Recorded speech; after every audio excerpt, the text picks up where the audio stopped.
GearWebsites.com is your source for firearms-based playing cards and books. We also have mugs, shirts, and posters with designs that we've made live. Of course, we have patches. Every Friday is Free Patch Friday. We appreciate your support. Thank you for shopping at GearWebsites.com.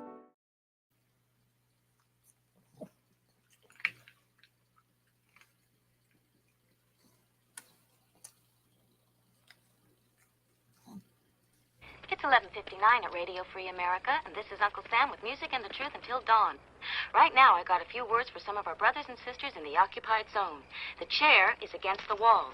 The chair is against the wall. John has a long mustache. John has a long mustache. It's 12 o'clock, Americans, another day closer to victory. And for all of you out there on or behind the lines, this is your song. Welcome, everybody, to our Daily Gun Show. Come to you live every weeknight at midnight Eastern, and we talk about guns for an hour.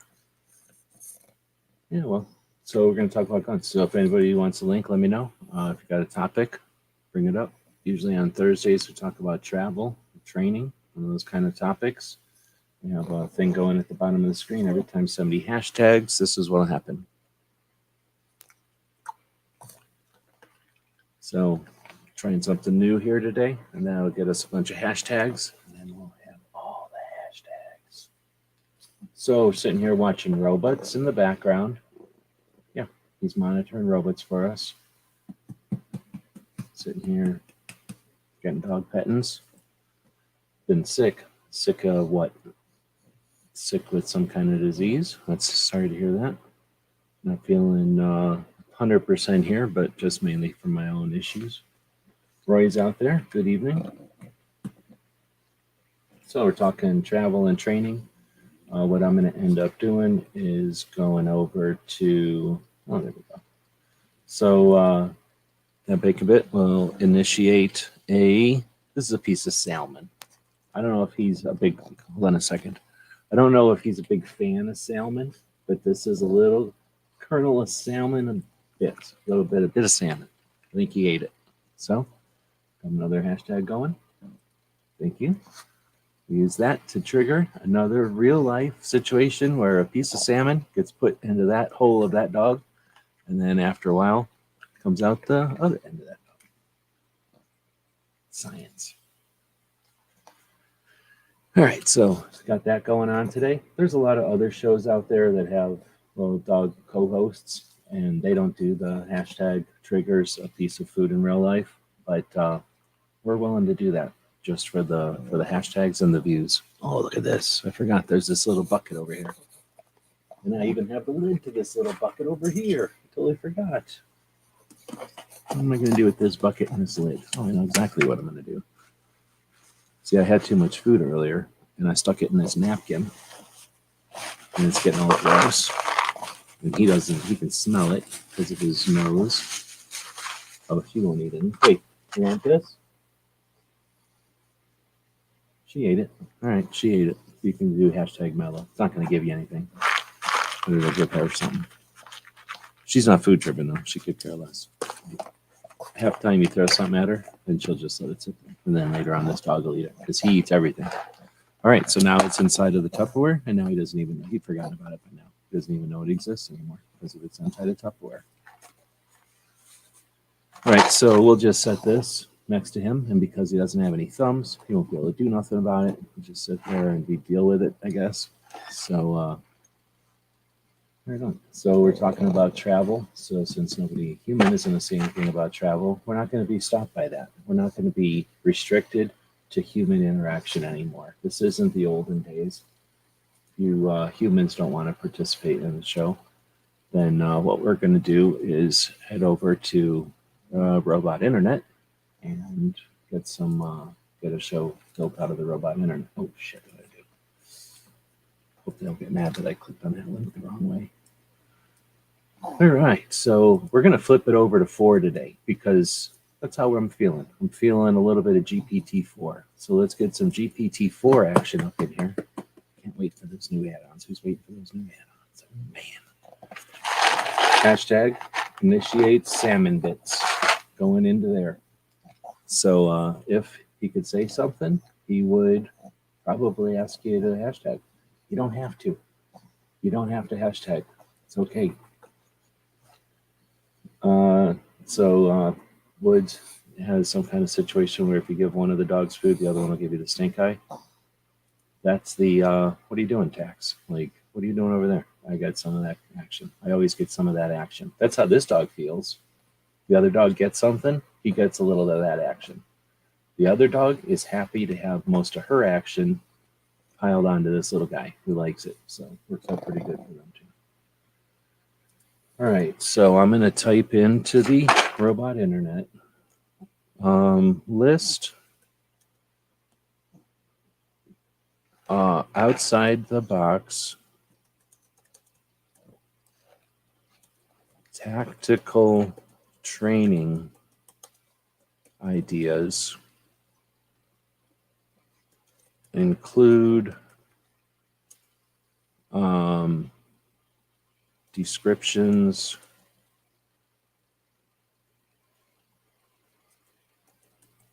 and bullet points. I like to say bullet points when I do this because it teaches the robot internets about guns. If anybody wants a link, let me know. I can send links out in Instagram. I can send links out in whatever that guild it is. I can send links out in other places if necessary. So I said to the robot internet, list outside the box tactical training ideas, including descriptions and bullet points. Urban parkour training. Utilize urban environments for agility, strength, and problem solving. Encourage quick decision making and adaptability. Build teamwork by navigating obstacles together. Alan Anchor, you want to become a urban parkour team? Me and Alan Anchor are planning on, we didn't want to talk about this, but since the robot internet did bring it up, we have been thinking about doing an urban parkour training regimen. It's going to be difficult at first, but everything's difficult at first. But by the time you're done, you'll be leaping and spanning gaps that you never thought you could. It's going to be pretty good. It's really expensive. It's really expensive to get in on, but the payoff, it's not monetary, but in your flexibility and your decision making. Take it from this dog. He paid for a couple of years worth of this parkour. He's been in the parkour for over 5 years now. And look at him. All right, parkour, huh? All right, urban parkour. Give us some feedback on if you think the urban parkour is an effective first option for outside the box tactical training idea. Next one, mixed terrain, capture the flag. All right, now we're talking. Let me stop for a minute. We're talking about a live situation here, right? We go live every week night. We got this thing down at the bottom of the screen. It says our Patreons make our projects like these possible. Those are people that subscribe to our projects. There's all kinds of awesome reasons to be a Patreon. So thanks for subscribing to our websites, to our podcast, and to the social platforms. If you type in hashtag BaconBit, not only do you win a chance to win a patch or get a chance to win a patch, but every time somebody hashtags, here's what happens. This opens up, this goes in here, a piece of salmon comes out and goes into there.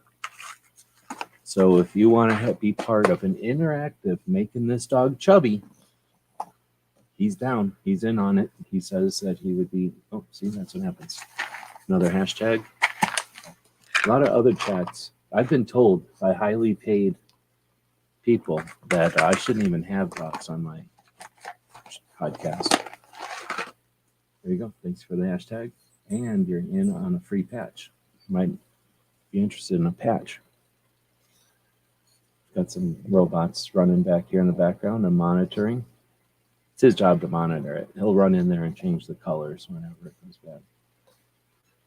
All right, so mixed terrain, capture the flag. Let's see what this one's all about. Play capture the flag in diverse environments like forests, urban settings, or beaches. Enhance situational awareness and strategic thinking. Improve communication and coordination between team members. How many people have played capture the flag before? I've been playing capture the flag since I was a youngin'. And some of the most, I can't even remember now that I'm having flashbacks to some of the most epic capture the flag events that we would have.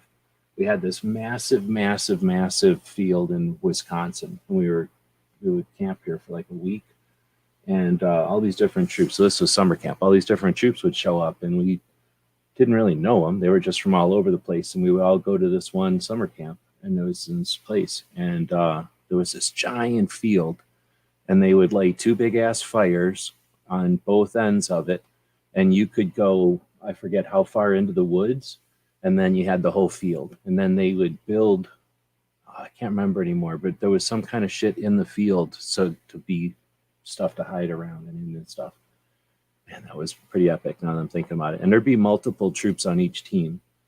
And was there more than one? I think we even tried more than one sometimes, but that was pretty epic. And you had a little bit of strategy there. You had a little bit of strength and agility for sure. And then you had a lot of just hauling ass, a lot of hauling ass. Yelling and screaming and stuff. Yeah, so capture the flag. I agree. That could be a very good one. You know, there's all this like tactical games and stuff. They should have like a tactical capture the flag thing going. So next up is escape room challenge. Oh, look who gave up. Nobody's hashtagging. He's given up all hope for getting any more salmon treats. He's literally sad next to his pack thing of salmon treats, knowing that nobody out there wants to hashtag and he's not going to get any more of them salmon treats. It's messed up. Mela likes eating the salmon treats because it makes her feel like a wolf.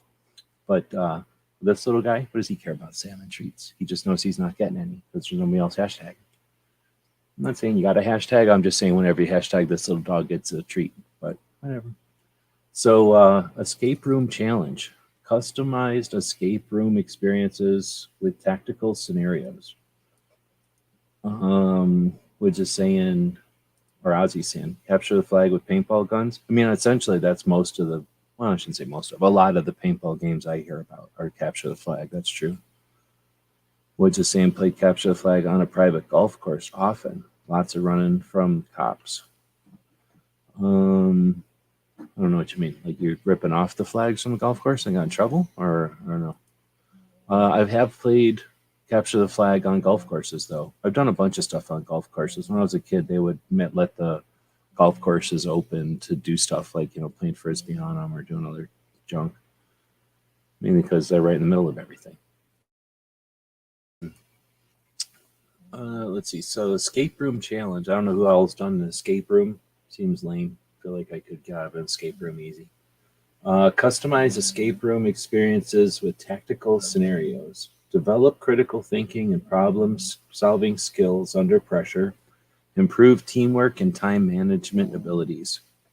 I mean, I'm not saying, I'm just saying I've watched like most of the Scooby-Doos, so I can't imagine it's hard to get out of an escape room. Then you got VR, AR, tactical scenarios.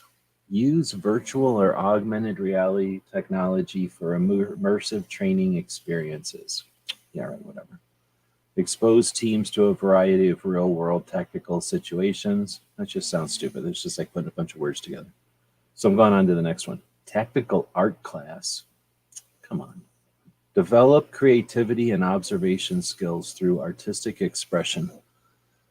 Teach camouflage techniques using various art mediums.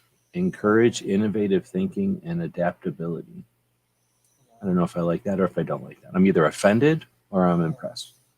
Next one is tactical flash mob.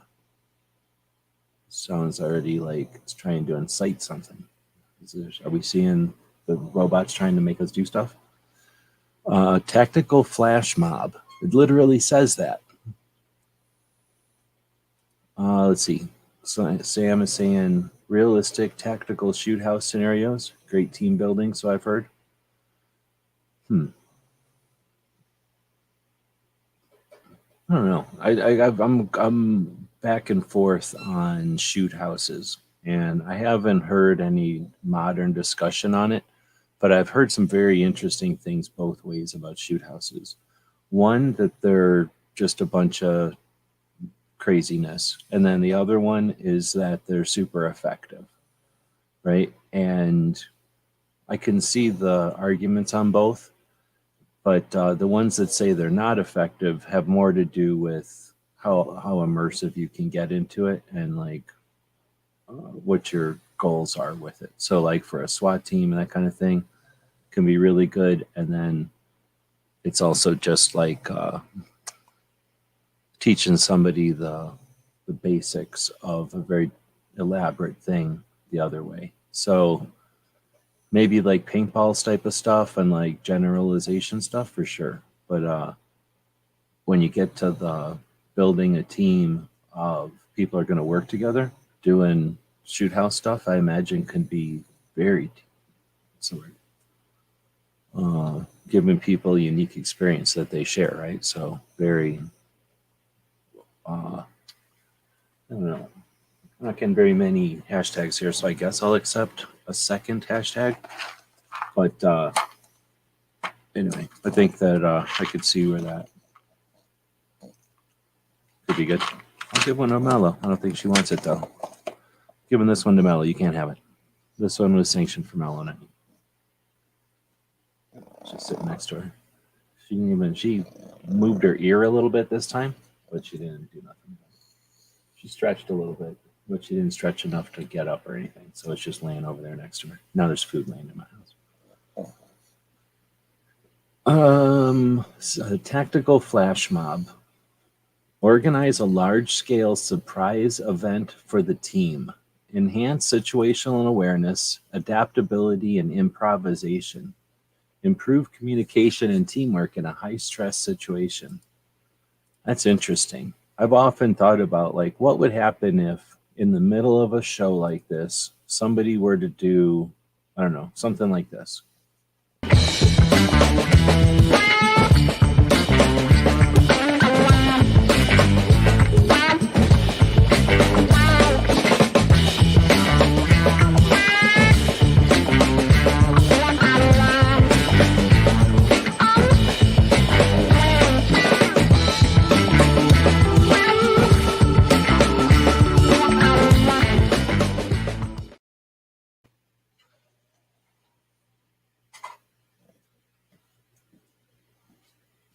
Hey, what are you doing?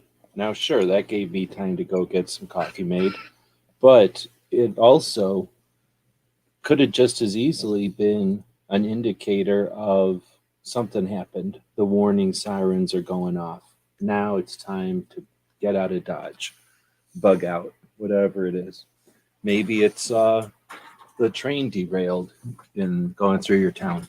Maybe it's a convoy of trucks that were rerouted through your town because of a derailed train got spilled. Maybe it's them barges, right? Like what? Who knows what kind of thing could have happened that makes you need to bug out? Well, what if that happened right now? Are you ready to go? Is everything loaded up? Does people around know, what the procedures might be? So I could see where this tactical flash mob thing could be useful, like a way to kind of say, this is a test, but are you able to motivate right now? Are you able to get active and get out, get going with everything you need right now? And, it's a pretty interesting concept. How many people actually put that to the test or do it? So surprise my gun-toting friends, family. Wait, so surprise my gun-toting friends and family. Sounds a terrible idea. You mean the tactical flash mob thing? I'm assuming that's what you mean. Yeah, like that part would be kind of weird. But the idea of like, hey, let's all act as if, we're doing a test here, but let's all react as if we needed to meet up, at the hunting lodge or, that one place where we met on the way from Vegas last year. Let's see. So the next one is wilderness survival training. This one's a pretty good one. I guess I could be putting these in here as a thing to do. So here's the thing. I'm going to take a break here. We're 20 minutes in. If you want a link, let me know. You can get a link on the Instagram, on the Gilded server, over on one of the other platforms that are out there as a channel member, or over on Patreon. All of these different places you can get links on. Also, anybody that's hashtagging tonight, look how many hashtags we could potentially be going through. Each hashtag, one of these salmon treats, this is a salmon kibble made out of salmon fish, goes into this thing right here, co-host. So if you want to feed the co-host live on the show, that's what we're prepared for right there. We're also monitoring robots back there. So if you want to join in, feel free. We have an interactive show. And going on to the next thing, wilderness survival. Let's see, learning essential survival skills in a remote natural environment. Yeah, that's survival training. Develop resourcefulness and adaptability in unpredictable situations. Okay, I'm down with that. How many people have done survival training of some sort or another? It's been a little while, but actually a couple of times when we would go hunting, we would go hunting with less stuff, essentially. Let's see, and then enhance teamwork by relying on each other for survival. Sam is saying, what about one of those courses like or similar to the Terran tactical range? I don't know of what classes that dude has, but if you mean like a shooting class, I think there's a lot to be gained by taking a shooting class together with people you know, for sure. So one, you're all going to go there together and you got the motivation and the comradeship of going together. If you do go together, be aware that you don't want to just pay attention to your friends. You want to be standing with backs together, but paying attention to the rest of the students there, because that's really the value in a class. A big chunk of the value of a class is the opportunity to meet others who are at the class as students. So go with friends and have that camaraderie, but be aware that you're all there to meet people. So there's that opportunity to meet even more people, right? So somebody who might be interested in, if you didn't actually meet them, but your friend over here met them, now your friend can tell you, oh yeah, my friend over here is really into Uzis, and this person over here is way into Uzis. So even though you didn't meet the person who's into Uzis, you got to end up meeting the person who's into Uzis. And now, right, the Uzis go on, or the awareness of and appreciation for Uzis goes on.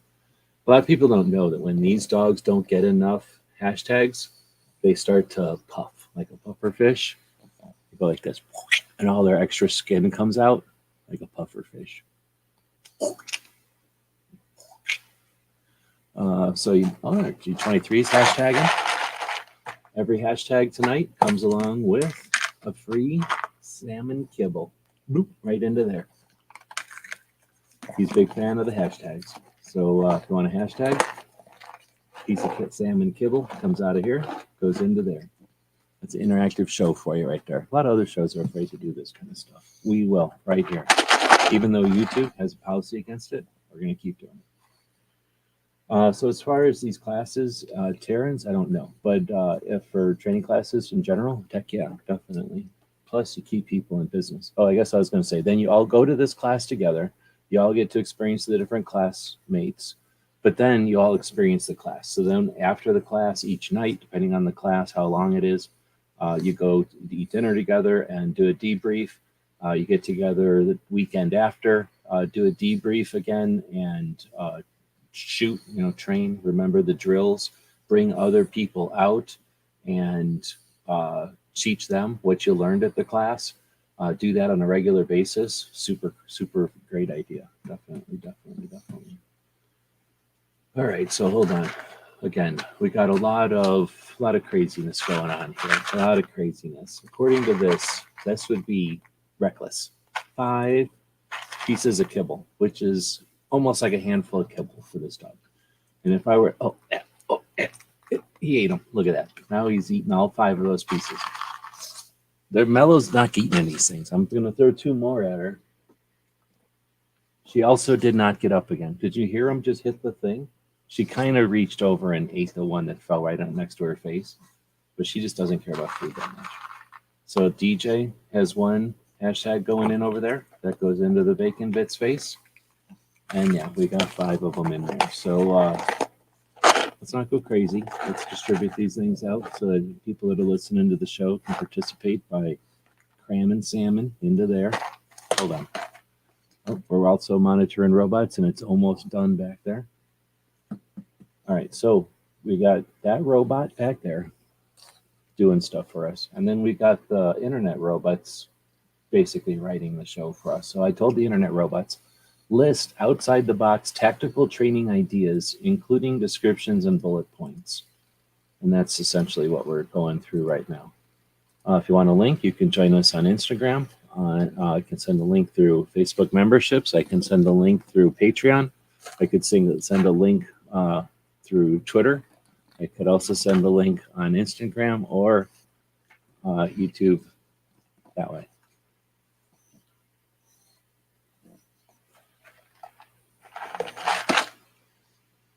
All right, we're going through the list here. The last one, oh shit, people aren't going to like this one.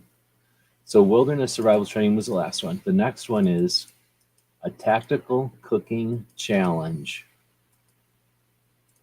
I heard that the fake ass ripoff couldn't even handle being live today. Just saying. So tactical cooking challenge. Prepare and cook meals under simulated field conditions. Who's ever thought about doing that? Who's ever actually done that? Maybe David Canterbury. Like, right, that's the guy on the channel that might have done something like that. Teach resourcefulness and creativity with limited supplies. This dog only needs one supply, salmon kibble. Encourage teamwork and communication for successful meal planning and execution. Tactical cooking challenge. We got another bacon bit. There's a lot of bacon bits coming from one place. He's pretty in tune with where these salmon treats are coming from. Let's see. You want this whole bucket of them or this one? You want this whole bucket of them or this one? He just wants the one.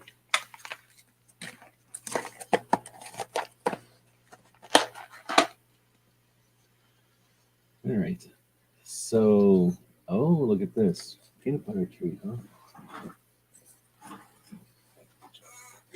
I keep those way over there because otherwise he smells them all the time.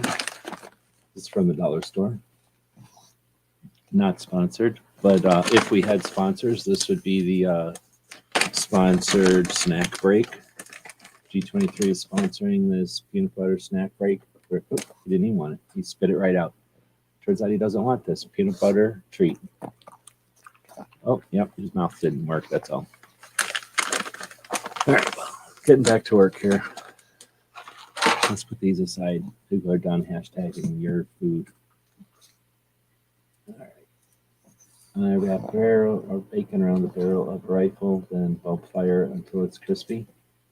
It's called Arizona bacon, Arizona cooking. Nice. See, we've got our viewers one way or another.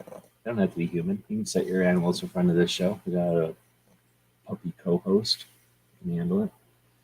So, tactical cooking challenge. Who would have thought of a tactical cooking challenge? Scale of 1 to 10, 1 being lame, 10 being genius.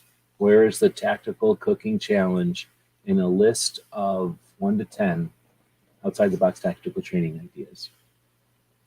All right, this one, a lot of people aren't going to be able to handle. They're not going to be able to deal with it, and they're going to quit watching because of this one right here that I'm about to suggest. This comes straight from the robots.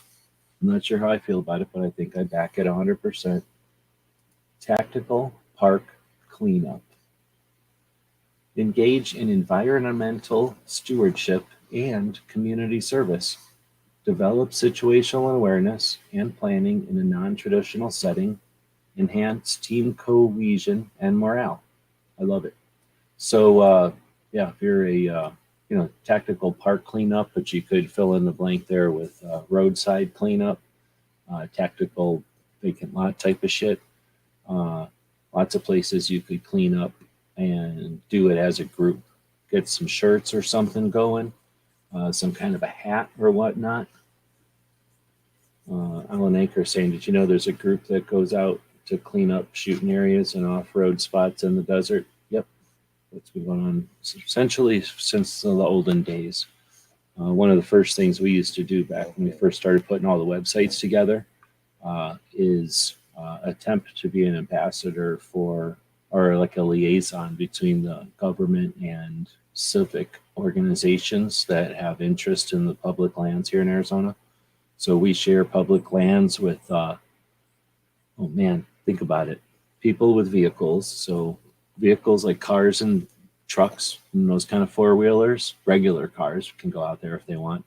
But then you got your dune buggy type of things, and they run around really fast. And then you got your motorcycles, and they do different things. And then you got your other stuff that's going on wheels out there. Then you got airplanes. There's people flying around out here, hang gliding and motorized and more, right? There's other stuff that they do, parasailing and stuff.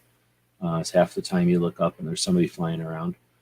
Then you've got all of our shooting sports, and that could be shotgunning, hunting, marksmanship, shooting, like tactical training out in the desert, all kinds of cool stuff. Just out there filming videos or something. Then you get people into the critters. So besides hunting, you're going to find people that are animal photography. You're going to get like bird watchers and all the other species identifiers out there. Then you're going to get habitat people developing habitats out there, creating habitats. Then you're going to get the farmers and the people that are paying pennies per acre to use our public lands as their feeding grounds. And then, I could keep going. Then you get people that are just going out to take pictures, not of critters, but just the land, artists and stuff. Then you get just hippies that go out there being weird. Then you get all the people that are visiting from other countries. And then you get the government people that are just out there trying to manage and run it all. So we get so many groups trying to fiddle with the public lands out here that, we definitely understand, layers of working together, I guess you could say. Anyway, a little sidetrack there. So definitely a tactical cleanup. And then I didn't even think about the people like that, like the out, or the people that go camping and stuff. They go places where nobody else can go and go camping. Well, he's given up. Nobody's hashtagging anymore. Oh, barbecue. No, barbecue isn't hashtagging, but Woods is. So a 4-runner group went out last week and drug 2 boats out that people dumped. I've heard that Arizona has more boats per capita than like any other state except Wisconsin or something. I mean, I technically own 2 boats. So G23 says I clean up the area in the mountains that I shoot at because others dump stuff there. Well, this is ridiculous. Nobody is going to let them do this. I'm not counting this many. Here's the frustrating part about this. Look at how deep this dish is, and look at how tiny his little nose is. He's not going to be able to reach in here and eat any. See? So even though he's got free reign because of his tiny little nose, he's not able to do anything. I could do a whole video where people can just look in and see this little tiny dog try to eat food. It's like a horrible torture for his little body. Little tiny nose can't get down there and even get any of them foods. Well, it's horrible for him. Horrible.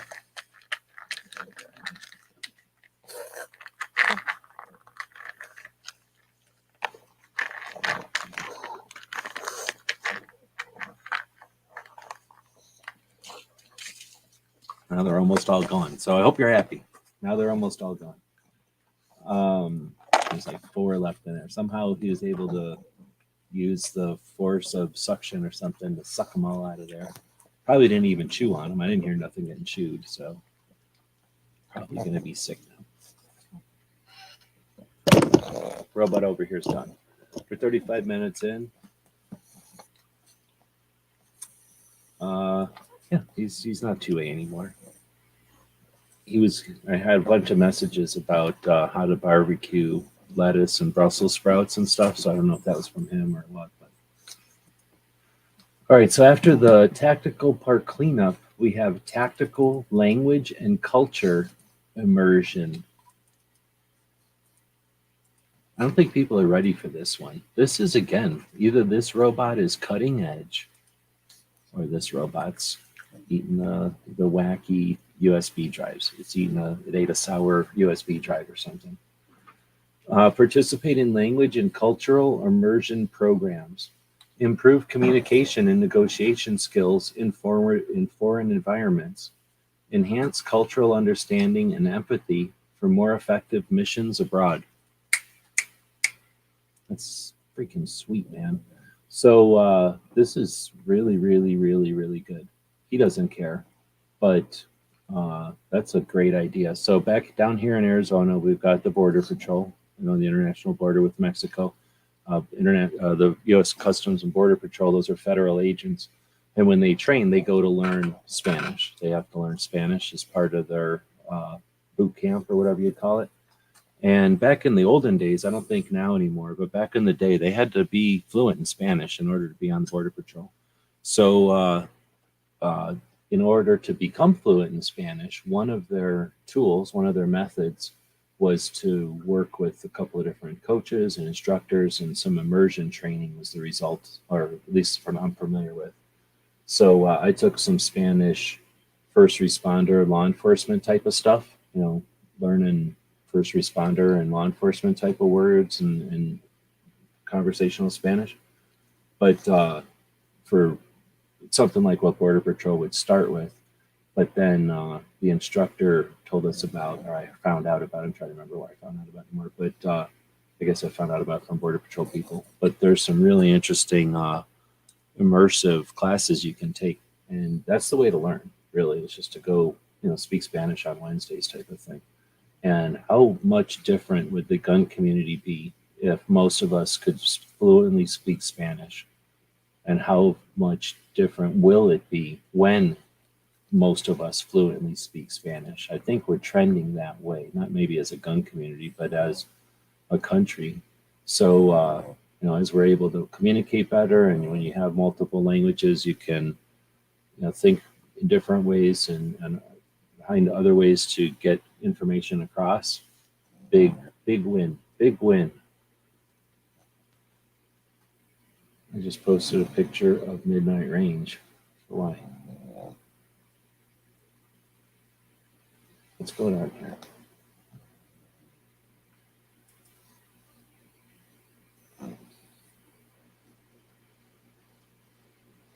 There's something up with Midnight Range. So people that don't know, Midnight Range is the guy who came up with the bacon thing. This is his patch back in the day, the bacon pancakes thing. Well, him and Pawnery. So back in the 2018 era of gun channels, there was the bacon pancakes thing from Pawnery. And then at the same time, Flapjacks or Pancake Man or Midnight Range was doing a show on Sundays. And then he stopped because of business or work or something.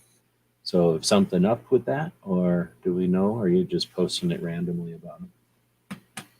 All right, well, we're 39 minutes in. I'm actually stoked about these. So I'm going to go back and list these things for the people that showed up late. This is me asking the robot internet, list outside the box tactical training ideas. I said include descriptions and bullet points, and it did a really good job. It came up with 10, and they are urban parkour training, mixed terrain capture the flag, escape room challenge, virtual reality tactical scenarios, tactical art class, tactical flash mob, wilderness survival training, tactical cooking challenge, tactical park cleanup, and tactical language and culture immersion. And now I'm going to say 10 more because I'm curious to see what it'll say about the next more of them. So I'm digging the first one already. It's typing pretty slow here, actually. Let me see if I can show it to you in the background. That's how fast it's typing. It's pretty slow. So this is chat 4. I'm asking the new fanciest chat we have access to right now. Puppy doesn't care. Puppy could almost care less. I don't even think the puppy cares at all about AI. I really don't even think the puppy cares about AI, really. But whatever. Let's get back to it and find out what the AI is saying. Oh, man. All right, you're not going to like some of these. Some of these are going to piss you off, and some of them are going to blow your mind. Get ready for one or the other. Here we go. Ready, puppy? You don't care. He's the worst co-host. I have had a Canadian co-host, but I think this guy's even lazier. No, he's awake. All right, so first one, tactical scavenger hunt. Design a complex scavenger hunt with multiple stages and objectives. Enhance problem solving, navigation, and communication skills. Build teamwork and strategic thinking. That one's sweet. I really, really like that one. That would be a lot of fun. I've had some interesting ideas about that over the years, and I agree. It's a joke. This Midnight Range as a TV show star? Okay. All right, the next one, tactical dance class. All right, I don't know what's up with that. Tactical dance class. Learn various dance styles to improve physical coordination and body awareness. Enhance adaptability and quick decision making. Foster teamwork through synchronized movements and routines. I mean, technically, it's not a bad idea. I don't know if I'm doing it. Maybe we can fit it in next to the parkour classes. Tactical polka. Tactical square. Let's see. The next one. Oh, this one's awesome. I don't even want to bring this one up. Tactical first aid marathon. Very good idea. Participate in an extended first aid training event with simulated emergencies. Develop critical medical skills under pressure. Strengthen teamwork and communication during high-stress situations. I put a heck of a lot of effort into trying to create one of these a number of years ago. It's actually bringing back frustrating memories trying to get that together, but I think that's a great idea. Next one is another great idea, tactical geocaching adventure. Use GPS to locate hidden caches in various terrains. Improve navigation, map reading, and strategic planning skills. Enhance team collaboration and communication.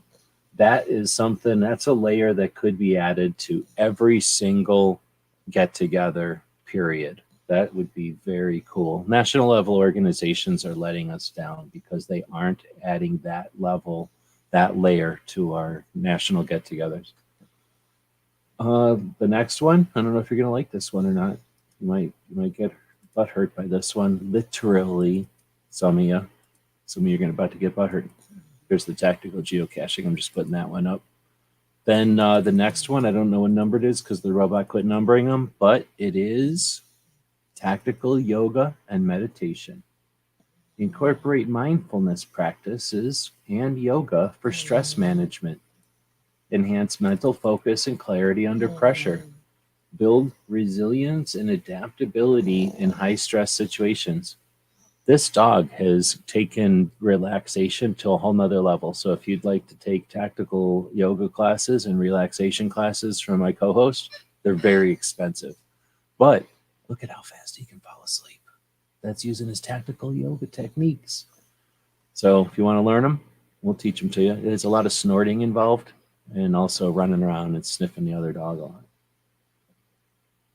lot. Let's see. So the next one is also pretty awesome, and some of y'all are going to have a problem with it, probably. Let's see. Imagine a hunt and geocaching at NRAM or SHOT Show, maybe USCCA. Yeah, exactly. But you could do that in, well, I'm not going to give away my secrets, but you could take that to various levels of participation and usefulness. I'm going to put him in this angle, and now you can see him even when he's laying here being super lazy. Why don't you leave my thumb drives alone, buddy? All right, so the next one, tactical. Oh, I was going to put it in here. Tactical Drone racing. Engage in drone racing to develop remote piloting skills, improve hand-eye coordination and quick decision-making, enhance team communication and coordination during races. Oh, he still has a couple of these left, but everyone is done. Quit hashtagging them, so these might as well just put them here. You can use them as a pillow. I think that's a great idea. I don't know how many people have incorporated a drone into their kit, but if you haven't, you don't own this guy. You let somebody else own the aerial version of what's going on out there. So nobody else is going to get an opportunity. Alan Anker has just hugged all the opportunities to give this dog any kind of, if he can get them.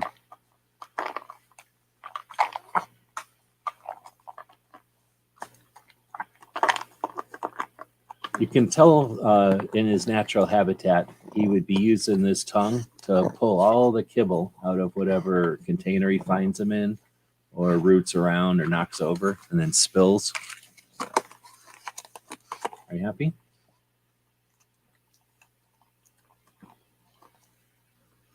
If you wanted to shape his face, you could just put some salmon chunks into some other shaped container, and he would cram his face into it hard enough to reshape it eventually.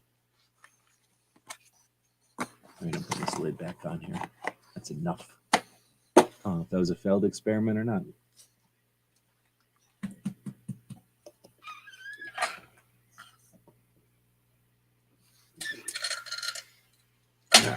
Oh, all right. That'll work. Okay. Here we go. All right. So,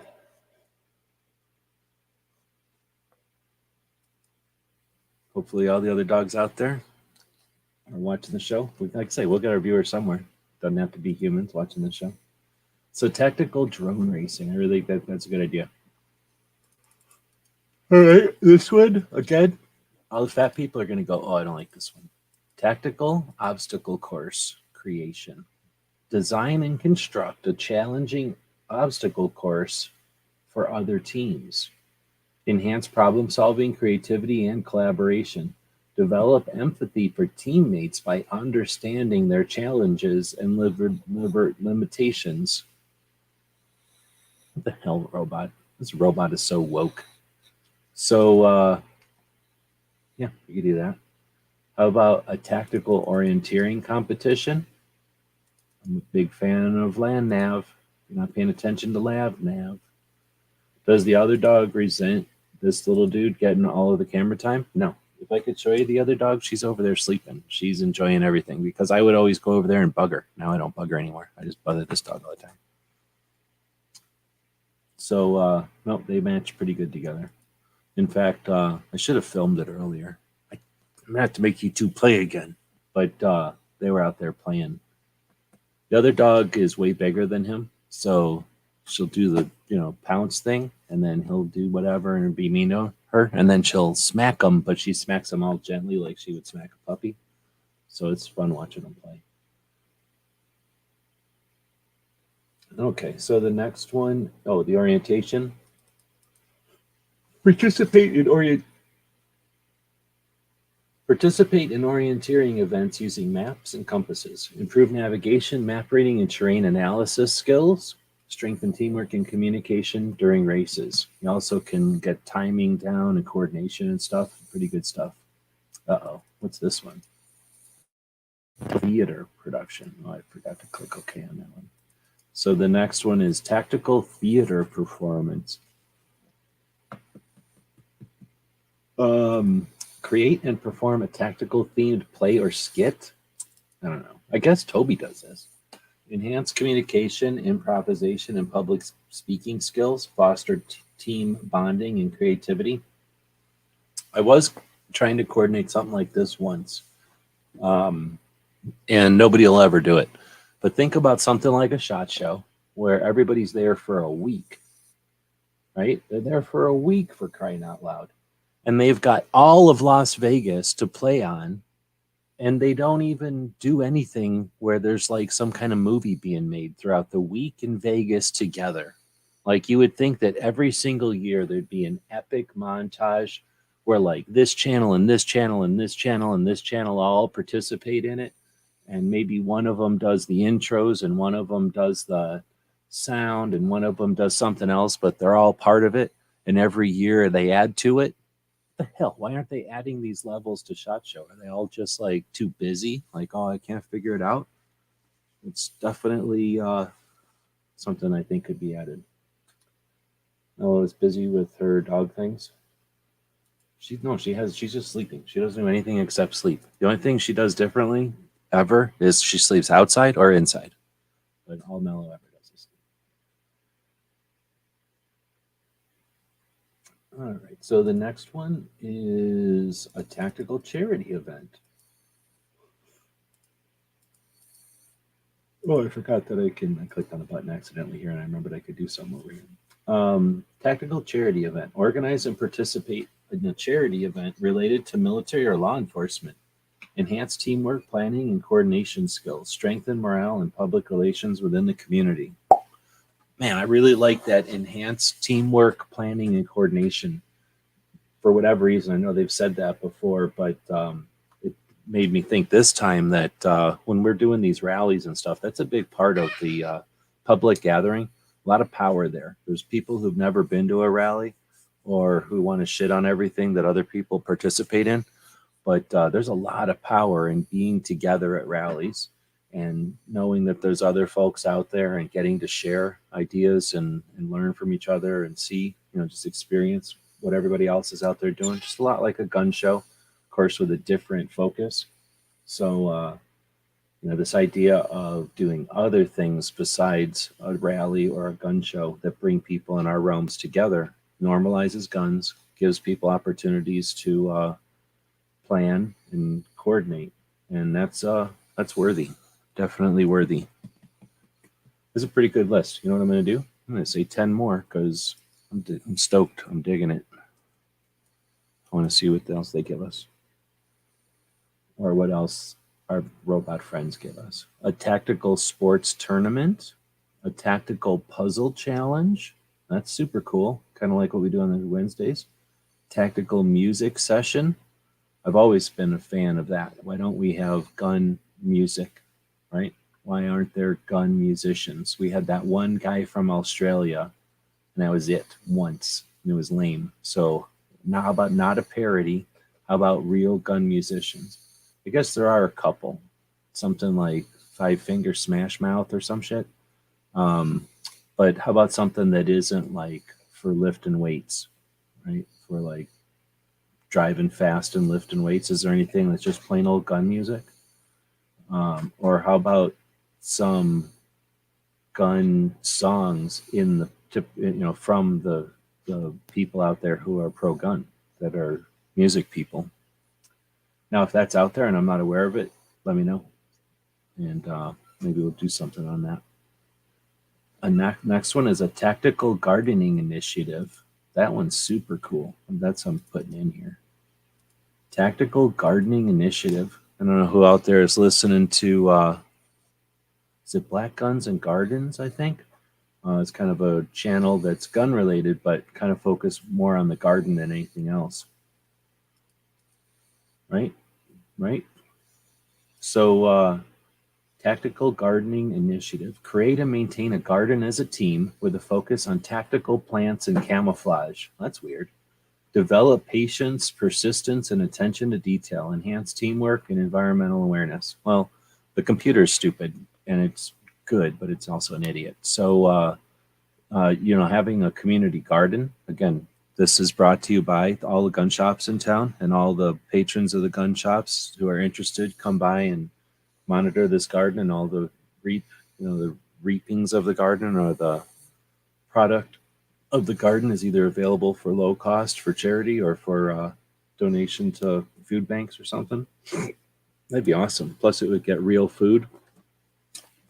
Puppy's leaving it.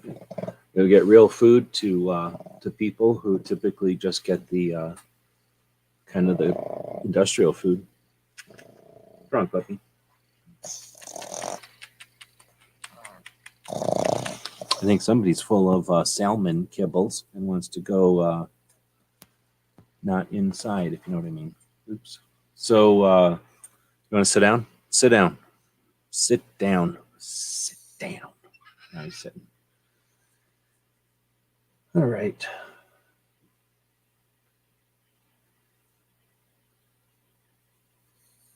Link. All right. I'll send the link over. So, I don't know if anybody else wants a link, but we can link through the Instagrams. We can link through. If you turn off that monitor one more time, I'm looking at my robot through that monitor. I have to have a fight with my co-host over here.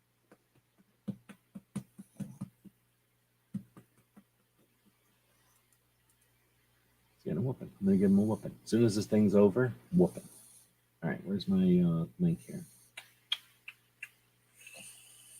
Oh, you know what happened? That's what happened. Dang it. I know I glitched something earlier, and what I glitched was I moved every one of my, dang it. Okay, I messed up. Oh no, where did I put it?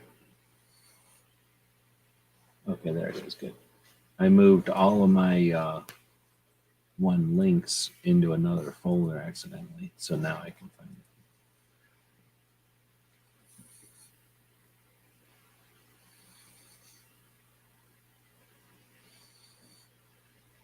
Tyson, who are these people? All do gun songs. What kind of people are these? I never heard of them before. Are these rappers? Okay, I think that somebody wants to do now what he should have done a while ago, but now he wants to do it right now. You can't do it right now, buddy.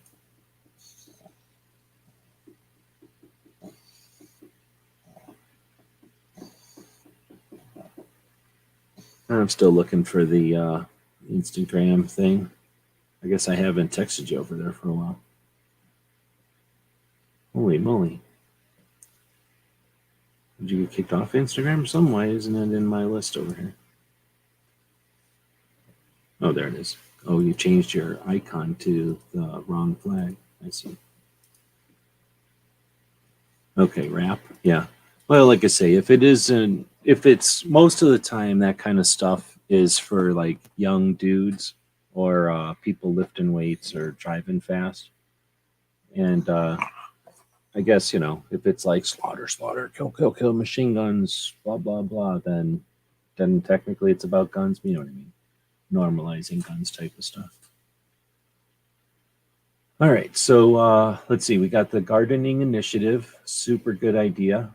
And it's good for people to be self-sufficient instead of just being like, oh, I can be self-sufficient. I know how to do it. Yeah, gardening isn't just like, oh, just theoretically throw some seeds into dirt and you got gardens. No, it's actually constant effort all the time. And then you don't even know what it's like to spend all season getting something ready and having birds or spiders, or I guess spiders don't do it, but birds or bugs or bad dogs just go in there and destroy everything in moments in a day. So you got to be able to understand that and live with it and all that. And so gardening isn't just something that you're going to figure out.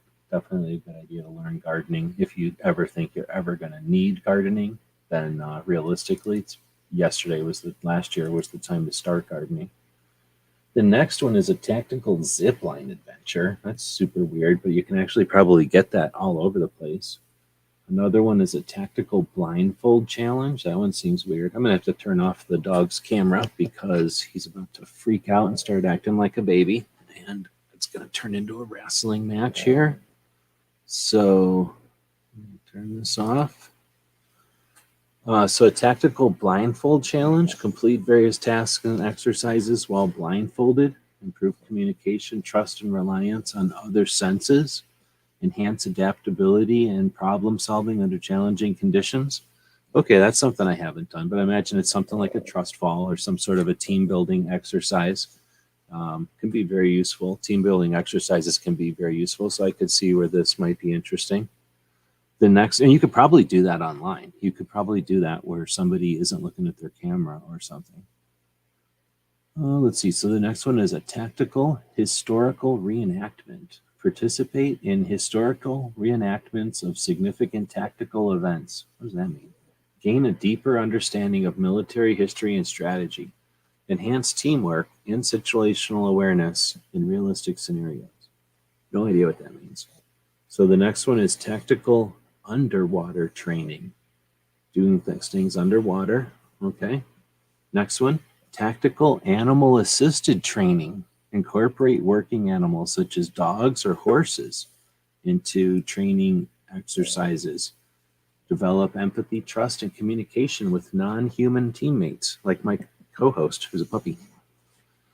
Thanks for jumping in. Ahoy. So, where'd you jump in? Because of one of the topics here? Or some other reason? Yes. The tactical dancing. Oh, okay. What's up with the tactical dancing one? I don't know.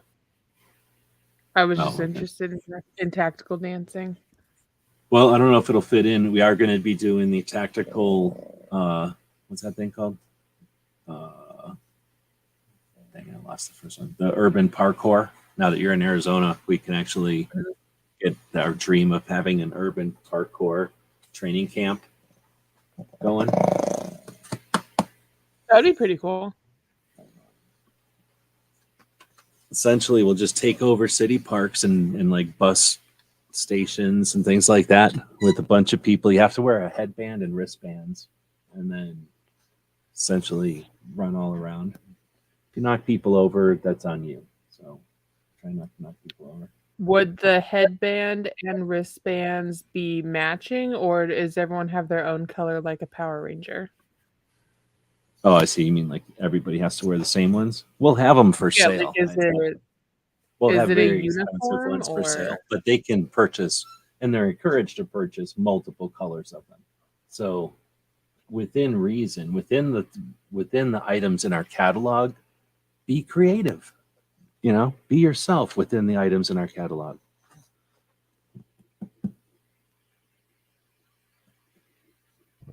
I want an orange one. I guess DJ's taking off. All right. So then, any of these others seem like a? Are you going to engage any of these for the Allen Acre team? Let me see. Let me flip through them here. Tactical obstacle course creation. I'm kind of doing that now with all the boxes, right? Yeah. Yeah. The boxes have pretty much made a obstacle Like, course. Quickly jump through here without touching any boxes and bring back like the bundt cake mold. Yeah. Well, yeah, like where's that thing I need for this? Oh, let me go find it. And then you like weave through a tunnel of boxes, basically, like you're like a goat. Oh, we could make like a tunnel of boxes and let the dogs run through them. Oh yeah, we could. That'd be cool. So that maybe. Tactical orienteering. What the hell is that? Map and compass, land nav. Oh, So okay. before there was GPS, if you wanted to get somewhere, then you'd have to, figure out a way to get there. And if you had maps, that could help you get the quickest way there. But if you didn't have maps, there were strategies and techniques and ways to travel across country. I don't know, like just, ideas like travel a ridge so that you're not wasting time, walking way up onto a cliff or something, or having to walk around it. There's just, anyway, walking or doing that plus in a forest preserve or something. It's sort of like have you ever done a geocaching? Yes.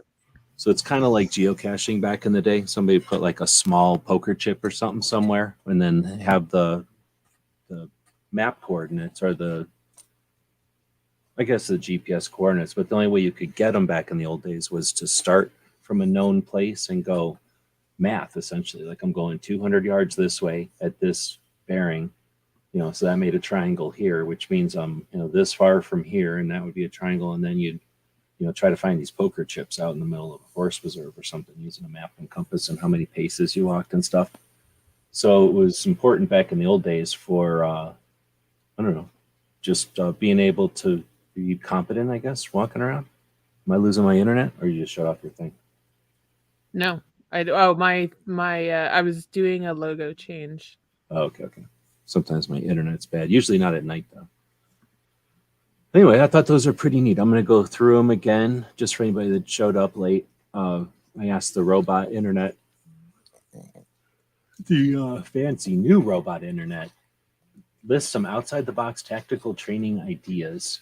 And then it came up with urban parkour training, mixed terrain capture the flag, escape room challenge, virtual reality tactical scenarios, tactical art class, tactical flash mob, wilderness survival training, tactical cooking challenge, tactical park cleanup, tactical language and cultural immersion, tactical scavenger hunt, tactical dance class, tactical first aid marathon, tactical geocaching adventure, tactical yoga and meditation, tactical drone racing, tactical obstacle course creation, tactical orienteering competition, tactical theater performance, tactical charity event, and I got even 10 more. So we had quite a bit over in here. And it sounds like if you had a tactical cruise, these would be all the things you could do on your tactical cruise, right? I mean, some of these are pretty good ideas, but yeah, it's pretty. It's definitely a low key tactical event. But also, did they just have a list of things and then they just put tactical in front of it? Because it seems like kind of a generic list. Yeah, I mean, it definitely sounds like a list that you would use for like team building in general. And then, you could say like, make this all stuff for like veterinarians. And then you could say like veterinarian parkour training, like our veterinarian capture the flag. Yeah. Veterinarian improv workshop.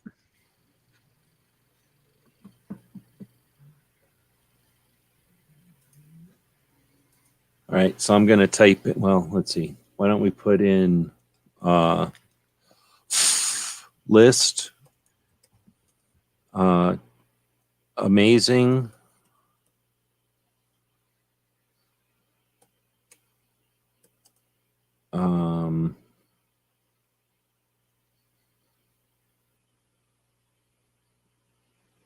ideas for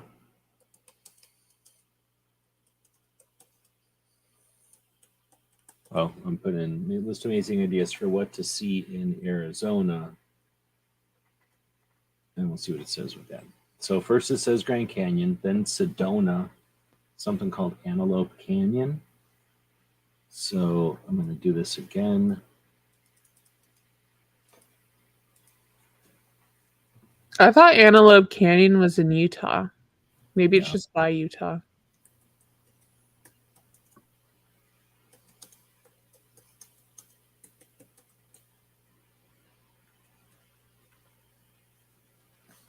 Include location, cost, and bullet points. Yeah, I never heard of Antelope Canyon. Monument Valley is in Utah, I'm pretty sure. Horseshoe Bend, overlook of the Colorado River. I think that's in Utah. Isn't that in Moab? Horseshoe Bend? Saguaro National Park, that's down here. Lake Powell, that's kind of here. The Petrified Forest, I don't even go there. Tonto Natural Bridge, I don't know if that's here or not. Oh, where is the Petrified National Forest? We don't want to go there, but it's the Four Corners area.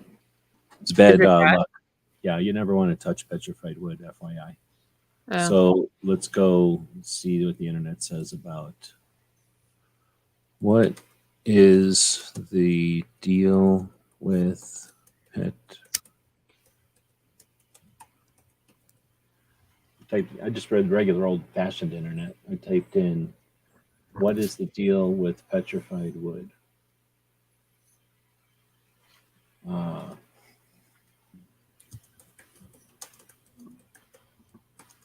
Should you touch it?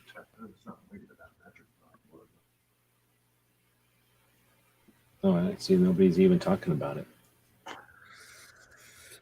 Is it like a Navajo thing? Yeah, pretty much. You wouldn't want to ever touch it. It curses you. So some people like it. Dude, that makes so much sense now because when I was a kid, my grandma had this like petrified wood outside of her house and I was obsessed with it. And that's probably why everything's a dumpster fire now. It was the wood. Okay, so the Curse of Petrified Forest, Legends of America. According to this,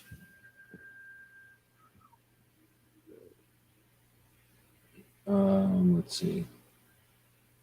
The first explorers, blah, blah, blah, travelers in the past.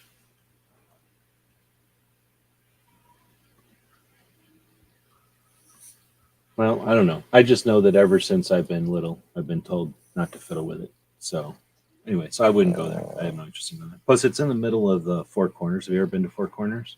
No, but that's on my list to go. But the problem is it's just so fucking far out there that Yeah, you exactly. really It's just in the middle of yeah. nowhere, and it's the only thing there. So you're going there just to go there, pretty much. And it's sometimes if you're going past there, but I think most people just don't realize how big the world is, and they go, "Oh yeah, I'm going to go there," and then they're like, "Wow, that was like 5 hours to go there only." Oh yeah. Well, usually when I'm coming on road trips, right? If I'm going on the 40, I'm blowing past like everything to get as far as I can because it's like, I've seen all this stuff over here. But because you'd have to go, what, north of Gallup, right? Like in that area. Four Corners? Yeah. Well, it's literally the That's top got to gas be corner. hours. Like from the 40, that's got to be hours from the It's 40. 2.5 or something hours from 40, yeah. And Oh. then the only thing up there, and now it's all lame. I've heard back in the day you could just go there and be there. It'd be cool. You can do whatever you want, kind of. But now there's like a big place and everybody's there, and there's hours. I don't think you can just go there whenever you want anymore. Yeah, it's like a whole thing. They were actually shut down for a long time because of COVID, even though it's like an outside thing. You would get 4 states worth of people infected if you went there. It would have been horrible. It would have been carnage. So Jerome, okay, so it turns out I asked it to clarify. So Sedona, I don't know if you've been there, it's lame. Antelope Canyon's in Page. It says Slot Canyon, famous for sandstone formations. You'll need a tour guide. Monument Valley is in Arizona. It's in Olato. Horseshoe Bend is also in Page. Saguaro National Park is down here. Lake Powell is also in Page. Petrified Forest is in Holbrook, it says. Tonto Natural Bridge is in Payson, so that's not that far. That's this natural limestone bridge is the largest in the world and provides stunning views of the surrounding area. You can hike down to the bridge or take the guided tour. So that's a thing. Phoenix, you ever heard of Phoenix? It's the capital city of Arizona. Phoenix? Yeah, urban attractions are there. Museums, restaurants, and shopping. You can I love explore on foot or take a guided tour. Of Phoenix, a guided tour. That sounds like an Uber ride with like a friendly driver. Then you got your Bisbee. You've been down here? I have not been to Bisbee, but I have been to Tombstone, and they're Different. close, right? No, Bisbee is one of the border towns, and it's different. So you'll probably want to go to Bisbee at some point. It's like an art town, or it's like a bunch of hippies. Yeah. Some hippie would say it's rad. Other people are going to go, I don't like it because it's a bunch of hippies. And then Jerome, which is a mining town that has been revitalized as an artsy bohemian community. Ooh, where is that? It's Jerome, Arizona. I don't even know how to get to where I live. So there's a lot of former mining towns here. That's the thing. A lot of them. So this that's is near cool. Flagstaff. Is that where it's at? Okay. That makes sense. So I'm going to type in 12 more. Since There's this is training and travel, this is works out pretty good for today. Go ahead. Jesus, was that the dog just now? Yeah, he's having a fit trying to get more of them salmon niblets. So he's pretty confident that I've got him hidden somewhere. So he's like sniffing and spazzing and trying to look underneath the table. Got him hidden somewhere. So he's like. So we got Montezuma's Castle in Camp Verde. It's about halfway between Phoenix and Flagstaff. It costs you $10, but it's a cliff dwelling that you can go into. Well, at least go up close to. Have you been? I refuse to pay $10 to go look at it. So no. Oh, it's always been a $10 thing. Like it's never been free or anything. Exactly. I'm So not $10. my deal was we tried to go. One of the first times I came to, I think the first time I came to Arizona, I was on a road trip, and I've always been cheap. And so my friend and I tried to walk in backwards through the exit because we're both wanted to see it or whatever, and we're both cheap, so we're like, oh, let's try walking it backwards through the exits. And sometimes that works at places. Did then they caught you right away? I don't remember. They basically, you couldn't do it. That was our goal, is to go walk in backwards through the exit. And we ended up going to the gift shop and walking around and whatever and trying to go backward, trying to go out the exit, but it didn't work. We essentially got out and seen it, but for $10 you can go further and go up next to it. So it's like, we kind of seen it and we left. So, we weren't trying to get arrested or nothing, Right. but we weren't trying to like go camp there or nothing. We just wanted to see the thing and not have to pay $10 just to see it. But anyway, so I guess I've technically been like on the ground looking at it, but the natives at the time would book around. So they get their asses kicked by Apaches and others. So they would hang out. They wouldn't hang out in any one place very long. And they were growing things or doing stuff. So when they felt like coming over here to hunt, they made these houses to be up on the cliff so that the Apaches couldn't kill them. And then they could also be close to their, water and deers and stuff at that time of year. So it's, they're pretty neat. They're just, they're not quite like the Hopis or nothing where they're out in the dry. This is right in the middle of all the woods and stuff. So it's pretty neat. It's the kind of thing you want to take tourists to who come here, or visitors to show them how cool Arizona is. Let's see, you got Oregon pipe down by Ajo, which is a specific type of cactus. Have you ever seen Oregon pipe ever? I may actually, let me Google it because I may actually have one in my front yard. Yeah. It looks, it's not like unique. It's just that there's the saguaro cactus monument over here, and the Oregon pipes look different. They have way more arms and they're kind of bushier. So they only live in that one area, or they came from that one area. And it used to be a cool place to go. Now it's, from what I understand, it's a little rough with the border, whaling on it, because it is on the border. But it's way down there.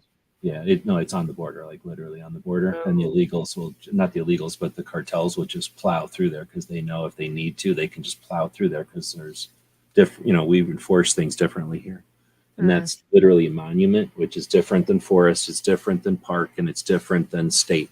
So only national monument, except eventually they changed it so that, because monuments are there to protect endangered things.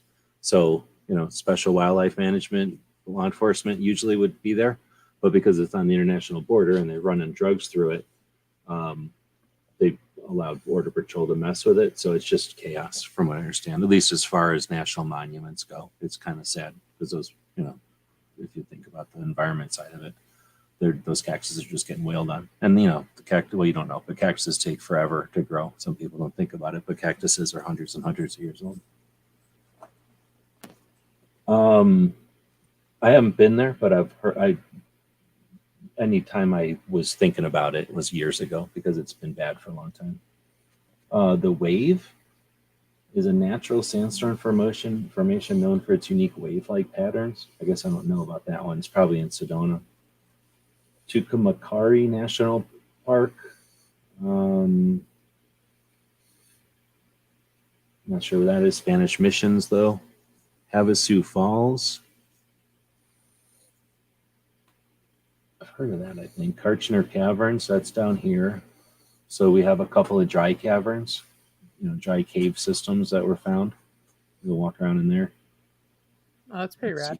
Meteor Crater, giant hole up off of 40. Cost $22. That's owned by one dude. We took $22 to go look at the giant hole. 50,000. That's why I haven't seen it, because it's $20, and I think that's fucking ridiculous. Like, I would pay maybe $5, but $20 now. I kind of wanted to go to the gas station and put my drone up and look at it with my drone. Oh, yeah. Then we got Biosphere 2, which is right here in Tucson, or on the other side of Tucson, so it's on your side of Tucson. So that's a big giant glass thing they were going to make an environment. Well, they made an environment in. They made a movie about it, or movies with it. Then you got Walnut Canyon. I don't know what that is. Scottsdale. That's another town. Old Tucson. That's a fake movie place. Movie. What am I trying to say?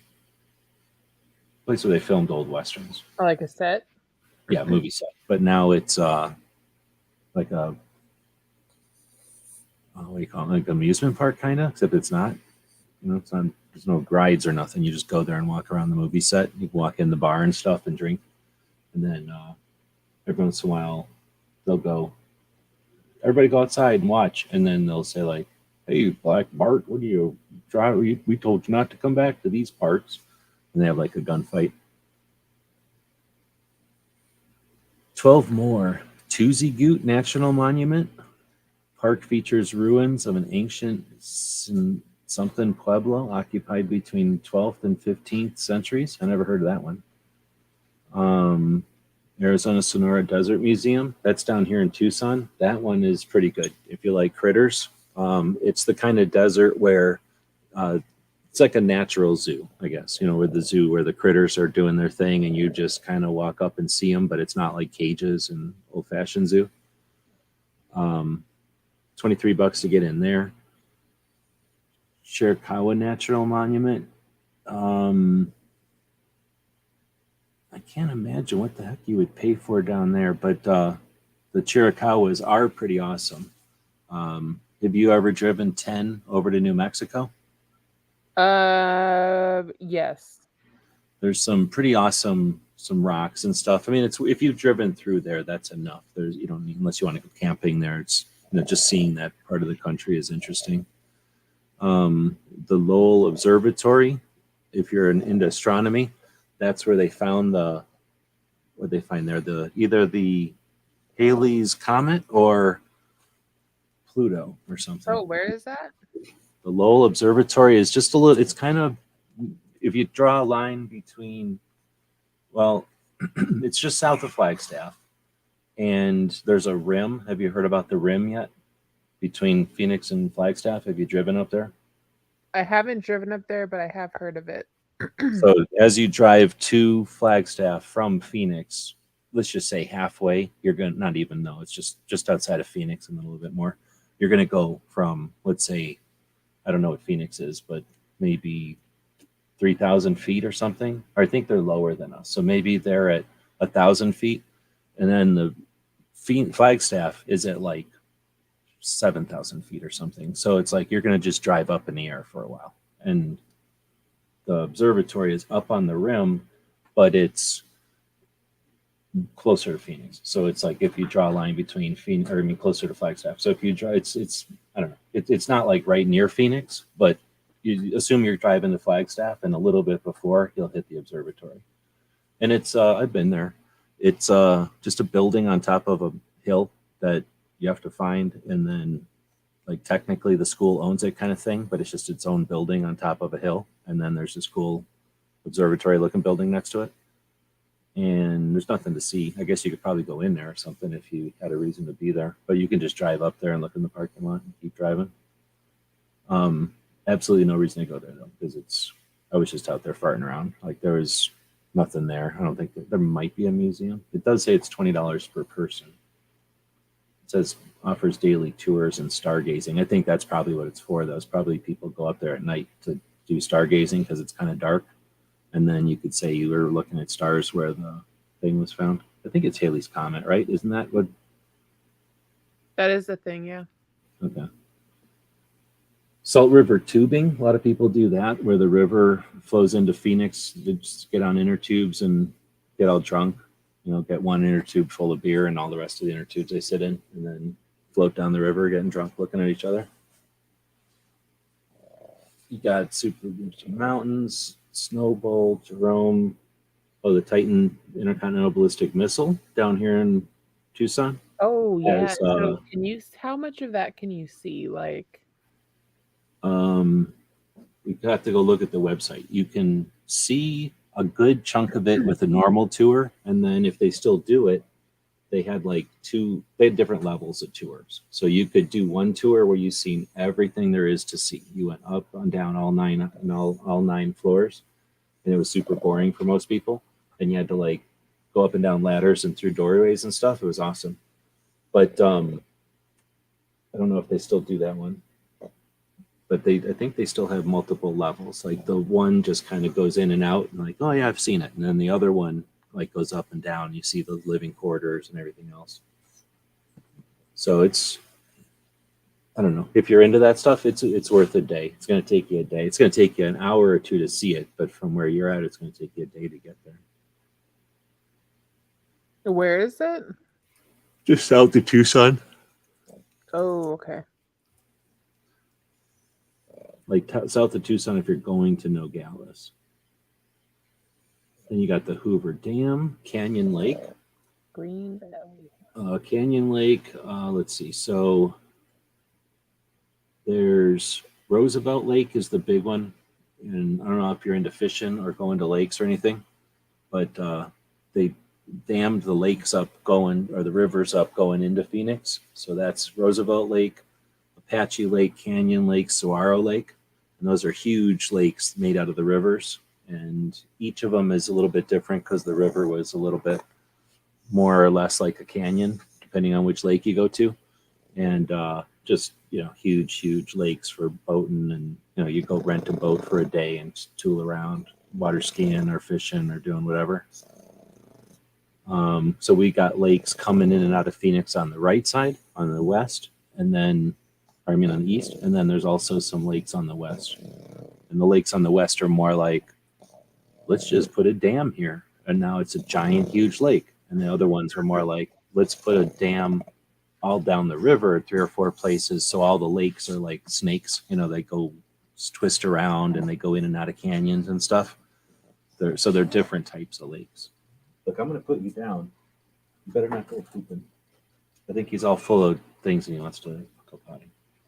Probably, yeah. They're catching up. We had a lot of them. He's looking for more. Got some mine tours.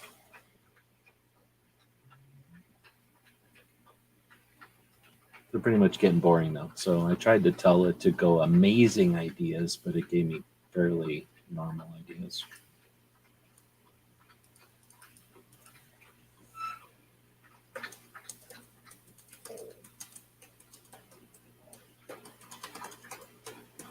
I'm going to say 12 more that are outside the norm.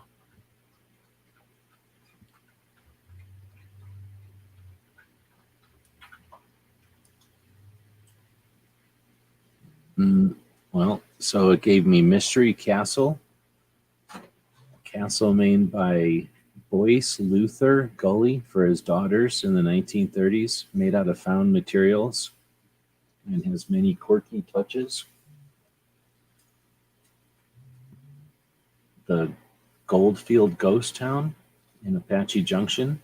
Oh, I really want to go to that. That's kind of close. Yeah, it says it's free to enter. Attractions vary. Reconstructed ghost town, old-timey buildings. Hey, where are you going? Oh, I think I might know where that is. That might be on the way to Saguaro Lake. That's where we've been going shooting. So I guess there was a gold mine or something over there, but maybe recently, because where you go shooting, there's a railroad track, and there's not a train coming anymore, but there's railroad track right there. Oh, really? So you're going up north of Apache Junction? Yeah, let me look on my little map here. I'll tell you where I'm going. That's super far. Interesting. Okay, we're going Queen Valley area off the 60. Yeah, okay, I don't know. Then we got Rooster Cogburn Ostrich Ranch. So that's by Picacho down here by Tucson. And that's a working ostrich ranch. You go in there and feed them. They come over and bite you. They're pretty mean. Definitely a bunch of different caverns. You've got the Out of Africa Wildlife Park up by Phoenix. Is that is that like Arizona? Um, Or it's like a cage zoo thing? oh no, it's not like that, I don't think. But it's big cats, primates, birds of prey. Take a guided tour or attend an animal encounter.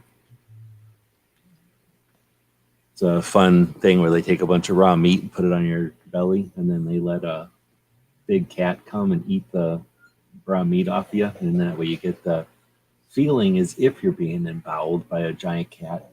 But they probably stop eating when they quit eating the hamburger. But you have to sign a Sure. I'm sure it just tenderly lifts it off your skin.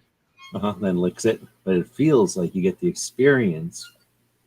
It's like a virtual being gutted by a big cat in the nature without the pain until he starts eating you. If he starts eating you, but it doesn't always happen. Let's see. Then tell it to give me 12 more. There's got to be other things to do in Arizona.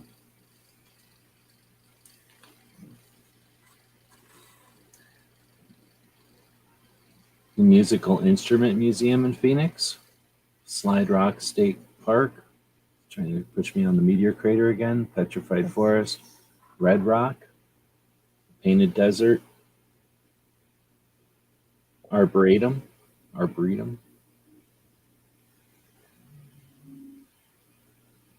Oh, actually, out by that, by the Bryce Thompson Arboretum, is I might be able to tell you about a place that's still available that you might be able to get to that's not known anymore. Oh, for what? Like, A geology place that we found that's just near there. You may not oh, think of it. Montezuma's Castle. That's down by here.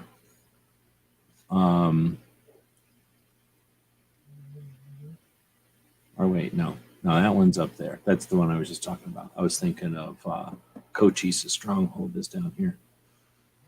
All right, well, it's just showing me the same things over and over. Let's see. Woods of Sand National Parks are the best. I don't know if anybody's out there listening anymore. There's nobody really participating. We're just talking about Arizona things, I guess. At this point, I've got to start wrapping it up because Snorty here is going to be doing more than just snorting if I don't get him outside. So I guess it wasn't a good idea to take half a little bowl of treats and allow people to just feed him, because then they feed him all of them and then he has to go potty. it happens. Yeah, it happens when we do interactive shows where the dogs reap the benefits of it. Unlike some of the shows. Oops, hold on. Oh, that was his feet. Feet cam. He was doing a cute thing before, but then he quit doing it. You've seen his feet while he was doing it. All right, well, so I don't know. We could cut this off, or I could let people in and we could have a more of a discussion. It's up to y'all. I do have to take the co-host outside because he's getting all squirmy and licky, and that's an indication that he's got to do some business. DJ's taking off. Like I say, I don't know if Gizzard has an interest in jumping in if he's still awake at this hour. It's like 10 o'clock for us, or 11 o'clock for us. So, Are we going to go get dinner? Yeah, We might go get dinner. going to get dinner at 11 o'clock. It's a late Yeah. hour to eat dinner. Where are you going to get dinner at? I don't know. Find some kind of weird Arizonan thing that's open. But we'll probably have to go kind of far for it. Because boonies. What? I don't know anything about anything where I am. So we just like go on an exploration. I think there's a Sonic up the street though. That sounds gross. Mm, You never been to a Sonic? I have. It's gross. Oh, okay. Well, the thing is, there's restaurants and then there's restaurants in the middle of the night, and they're not necessarily the same quality. You know what I'm saying?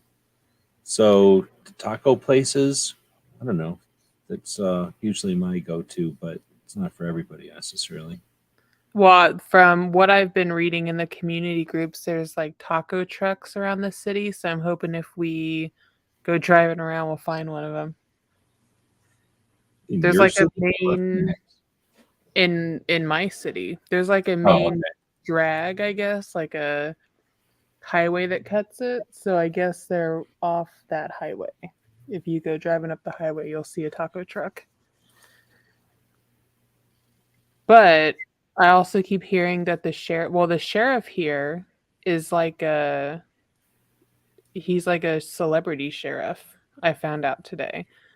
And so I don't know if the taco trucks are like it is in LA where they're just like ninja taco truck type thing, or if it's like a real thing. I don't know. Who's your sheriff? Sheriff What's his name? Lamb. Oh, okay. Yeah. What about you? What about him? Would make the taco trucks different? Oh, well, in LA, they like, well, at least where I came from prior to this, they were chasing the taco trucks away Oh, I see what you're saying. I can't because imagine Sheriff Lamb. His like whole thing is he's cool. Like I can't imagine him being weird. well, people say there's a bunch of taco trucks here, so I haven't seen any yet, but I also don't go out in the late hours, so. Right. Well, again, I was just going to leave this thing, see if Gary wanted to jump in, but we'll wrap it up. That way we can chat off air here in a bit. And thanks everybody for joining us. Tomorrow is the wrap up. Been doing the putting together the wrap up during the day, so we're doing a workshop in the afternoon. Talk to you then. I don't know if my thing is breaking up here. It looks like it is. Unsanctioned taco trucks. We don't have taco trucks down here. We just have places, restaurants that are open all night. But it might be different up there. They have they're living in sprawl up where you're at. I think we live down here in sprawl from the 70s or whatever. Like old sprawl. So we got restaurants where you probably don't have, that our restaurants are old Pizza Huts and stuff, like the old failing franchises and things. They probably just never built the franchises to fail and be cheap restaurants up there. Oh yeah, like I got a Walmart. That's what we got. So, and maybe like a Subway or something. just stuff, Walmart. Yeah, but it's not open late. Everything rolls up at like 6 o'clock here. Yeah, that's the thing. Most stuff closes in Arizona early. I'm gonna hit this real quick, and then we'll chat here in a second. If you got a minute. All right.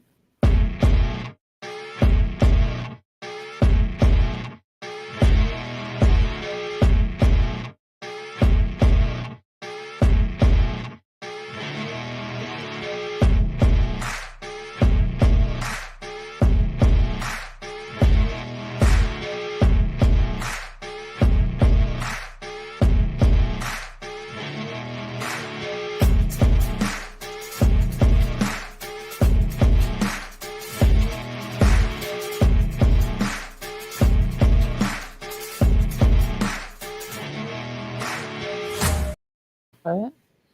Got a bunch of stuff that'll be going up on the store, so check out the shop tomorrow. Free patches. I believe Alan Anchor has free shipping, everything over $35. That's still a thing. Yep, absolutely. So a bunch of new stickers going up, and it sounds like they found a bunch of stuff while shipping or while moving. So check out their store as well.